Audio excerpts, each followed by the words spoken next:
డబ్బు ఉంది, జాబ్ ఉంది, ఆస్తి ఉంది, సుఖంగా జీవించేవి ఉన్నాయి, అయినా హృదయంలో నెమ్మది లేదు అంటుంది ఒక వర్గం. డబ్బు లేదు, జాబ్ లేదు, ఆస్తి లేదు, సుఖంగా జీవించే సౌకర్యవంతమైనవి లేవు, అయినా జీవితంలో నెమ్మది లేదు అంటుంది ఇంకొక వర్గం. అలాగైతే నెమ్మది ఎక్కడయ్యా ఉంటుంది? నెమ్మదికి ఫార్ములా ఏంటి? డెఫినేషన్ ఏంటి? నెమ్మది యొక్క అడ్రస్ ఏంటి? నెమ్మదిని ఎవరు అమ్ముతారు? ఎంత అవుతుంది? ఈ క్వశ్చన్ తెలుసో తెలియకో మనలోనే ఉంటుంది. ఆన్సర్ ఏంటో కూడా తెలియకుండా మనం కూడా తిరుగుతూ ఉండవచ్చు. అయితే గుర్తు పెట్టుకోండి, నెమ్మది యొక్క వెల ఫ్రీ. నెమ్మదిని ఎవరు అమ్మలేరు, కొనలేరు. నెమ్మది ఎక్కడ ఉంది అంటే మన హృదయంలో చిన్నగా ఒక ఎంటీ స్పేస్ ఉంది.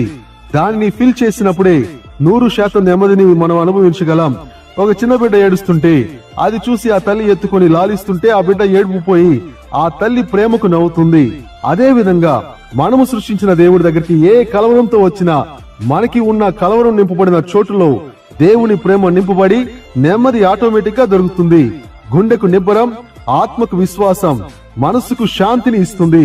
మనసులో తప్పు చేశాననే భావన ఉంటే, మనసులో అసూయ ఉంటే, మనసులో అనవసరమైన కోరికలు ఉన్నా, మనసులో తప్పుడు ఉద్దేశాలు ఉన్నా, ఈ నెమ్మది మీ మనసులో ఒక్క క్షణం కూడా ఉండదు. ఇది పారవేయడానికి ఒకే ఒక ఆప్షన్ మాత్రమే ఉంది. నిజంగా పరిశుద్ధంగా జీవించి మనకి మాదిరిగా జీవించిన యేసుక్రీస్తు వలె జీవిస్తే నెమ్మది నిశ్చయముగా ఉంటుంది, ఎక్కడికి పోదు. ఈ నెమ్మది మన హృదయాల్లో స్థిరముగా ఉండును గాక. ఆమేన్.